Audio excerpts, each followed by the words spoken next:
Hay tres cosas que no se pueden ocultar por mucho tiempo: el sol, la luna y la verdad. Aquí comienza esta historia. En contra del Tratado de Libre Comercio se multiplican en Perú, pese a las operaciones policiales que buscan despejarlos. Mapa no vale nada para nada. Los agricultores dieron inicio a un paro indefinido en reclamo a mejoras en la deuda agraria, el uso del agua y compensaciones por el Tratado de Libre Comercio. Totalmente en contra del TLC porque creemos que hace desaparecer la clase media y pone a algunos muy millonarios y a otros demasiado pobres. No estamos de acuerdo con que se firme el Tratado de Libre Comercio porque principalmente hay muchos sectores que están siendo perjudicados. El gobierno está haciendo a su antojo la firma de convenio, el Tratado de Libre Comercio, sin consentimiento de los pueblos y nacionalidades que vivimos en la frontera. Por eso no queremos este Tratado de Libre Comercio con China, porque eso significa enterrar a los ciudadanos ecuatorianos, porque lo que están haciendo es asesinar el territorio, la madre naturaleza en el país. Acuérdate, Lazo, lo que estás haciendo. Aquí está el pueblo. ¡Vamos, pueblo! ¡El pueblo no se arrastra! Ahora podremos igualar condiciones de competencia con nuestros vecinos y países de Centroamérica que ya tienen un acuerdo con esta gran nación del Asia. Lazo no solo dejó la tasa de homicidios más alta de nuestra historia, empresas públicas en absoluta descomposición por la corrupción, 300.000 ecuatorianos expulsados en apenas 2 años y una informalidad que bordea los 2 millones de ciudadanos. También rompió un récord. Impuso la marca de negociación más rápida de un tratado de libre comercio jamás registrado.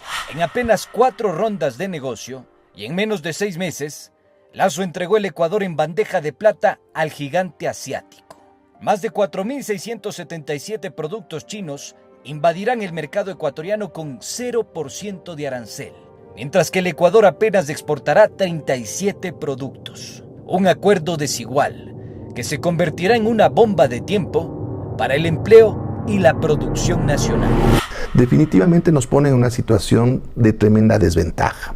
Como has indicado, economías primario exportadoras muy pequeñitas en su escala de producción, con niveles de tecnología básicos, precisamente por eso están especializadas en productos primarios, frente al, podríamos decir, el taller del mundo, donde se fabrica prácticamente cualquier cosa y en escalas inimaginables. Los burócratas ingenuos que firmaron este tratado de libre comercio no calcularon que los chinos tienen enormes ventajas. Primero, pueden devaluar su moneda y abaratar costos. Segundo, sus fábricas abastecen el 45% de la demanda mundial en al menos 3.500 productos manufacturados. Tercero, sus salarios son más bajos que en Ecuador. Cuarto, China incumple los convenios contra la explotación laboral. Quinto, su modelo económico combina el libre mercado con un fuerte proteccionismo estatal que les permite alcanzar subsidios de hasta el 40%.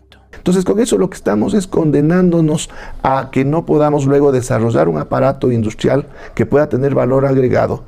Y luego, desde la perspectiva comercial, vamos a evidenciar una fuga de divisas de una economía dolarizada para el pago de esas importaciones que se multiplicarán varias veces. En este caso, en cambio, con el tema de que nuestras exportaciones no podrán ampliarse de ninguna manera en magnitudes que puedan compensar esa salida de divisas. Estas pequeñas y medianas fábricas corren el riesgo de desaparecer.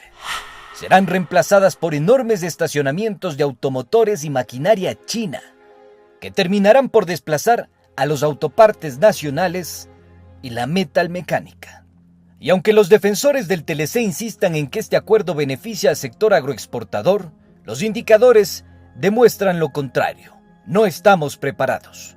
La encuesta de superficie y producción agropecuaria continua confirma que el Ecuador perdió 200.000 hectáreas productivas entre 2021 y 2022.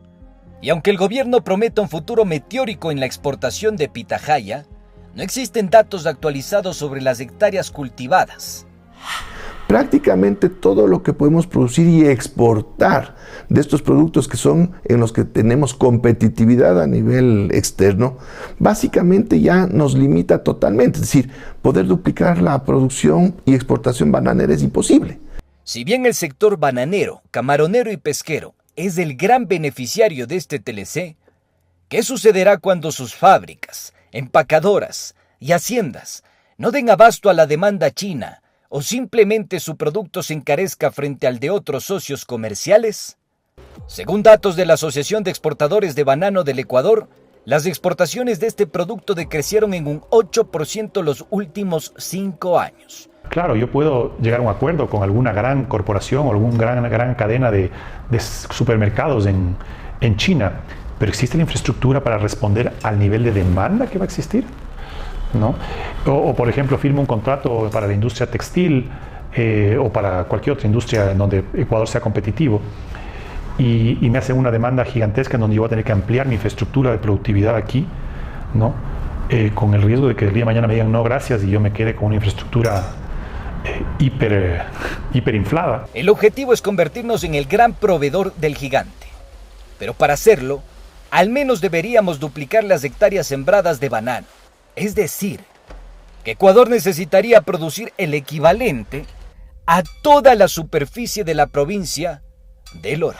Pero también es importante entender que China es un país gobernado por un único partido comunista, es un estado capitalista, con estructuras políticas diseñadas durante su pasado socialista, pero que practica un agresivo neomercantilismo y donde sus empresas transnacionales juegan un papel preponderante.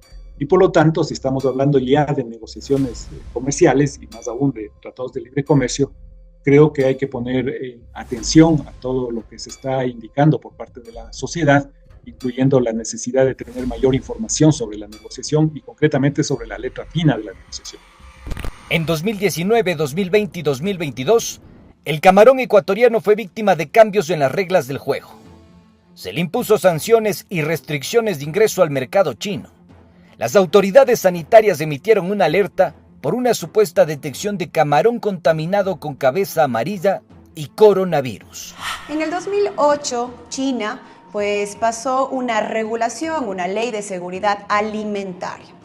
Esta ley ha sido utilizada en contra de muchos países que tratan de ingresar sus productos a la China y lo que dicen es que hay problemas fitosanitarios. Imagínense ustedes un buque que ha pasado 30 días bajo el sol y también productos que llegan en contenedores refrigerados, ¿cómo van a llegar con COVID? Yo considero de que en el Tratado de Libre Comercio no están estipulados estos problemas, estos supuestos problemas fitosanitarios que pueden existir, entonces es una desventaja para nosotros como exportadores.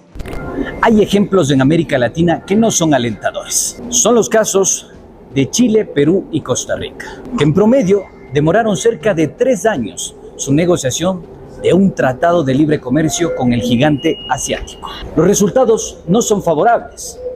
Reprimarización de la economía, hiperespecialización de la oferta exportable, vamos a mandar cobres, minerales, materias primas y adicionalmente eliminación de la mano de obra calificada. Lo más perturbador es que estos países terminaron importando más de lo que exportaron. En el caso concreto del Perú, hubo un mayor impacto en los procesos extractivos de minería, básicamente minería metálica y no metálica, y en el caso de Chile hubo un mayor impacto en la extracción de biomasa. En Perú la situación fue tan devastadora que a inicios de 2023, el gobierno peruano solicitó la renegociación del TLC para optimizar su acuerdo comercial. En un comunicado oficial de la Cámara de Comercio Peruano-Chino, se dijo que China es un mercado atractivo, pero difícil, en el que muchas marcas se enfrentan a problemas de usurpación de propiedad industrial en su proceso de internacionalización y de acceso al mercado. Al menos existen 17 casos icónicos de marcas chinas acusadas por usurpación intelectual ante la Organización Mundial de Propiedad Intelectual. Las acusaciones van desde la industria tecnológica, pasando por la textil, la automotriz y la de semiconductores. Y claro, debemos también contemplar el aspecto geopolítico de esto, ¿no? El aspecto geopolítico, es decir, un acuerdo de libre comercio, un tratado de libre comercio con China, por ejemplo, en el aspecto tecnológico, ahorita hay una carrera y una competencia por la hegemonía y por la influencia tecnológica y de redes entre Estados Unidos, Europa y China. Pese a la gran cantidad de bibliografía especializada, informes académicos y datos propiciados por organismos no gubernamentales, hay ciertos legisladores que presentan argumentos muy vacuos para defender este TLC. Simples cachiporreros que terminan más extraviados que camarón en jaguar locro. ¿Quién de nosotros en este momento nos saca un llavero, nos saca un cargador y tiene lo chino? ¿O no? Tenemos que empezar a legalizar las cosas. Y este TLC lo hace. Para quienes hemos podido, por diferentes circunstancias, viajar, ¿qué será más beneficioso, digo yo? ¿O qué les interesará más? ¿Vendernos o comprarnos? Pues hay más gente que nos quiere comprar que nos quiere vender. Mis panas de Atuntaqui, de Pelileo, de Guayaquil, de Manabí, están protegidos, señores. Porque claro, pues un gigante como China que entra acá sin esa protección, claro que nos acaba. Por eso estoy defendiéndolo, porque no es así. Es verdad que el Tratado de Libre Comercio con China tiene muchas excepciones, pero la problemática viene en que no se negociaron las especificaciones. Y te voy a dar un ejemplo súper fácil. Hay muchas partidas en las cuales benefician a nuestros pequeños productores, por ejemplo, con una camiseta de algodón.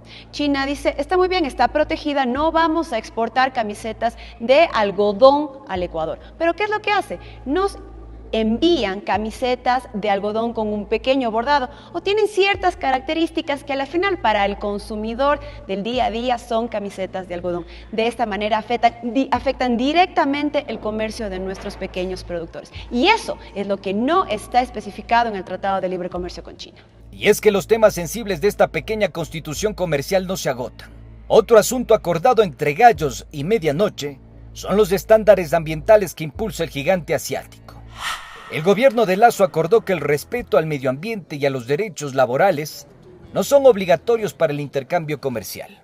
Las empresas chinas que operen en Ecuador podrían tener autonomía absoluta sobre su régimen laboral y ambiental. Vale recordar que China se convirtió en el mayor emisor de CO2 del mundo, con más de 2.900 toneladas de carbono emanadas al ambiente.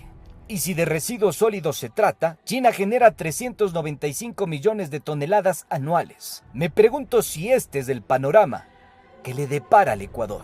¿Podemos convertirnos en la Bangladesh, Chad, Irak o Pakistán de América Latina?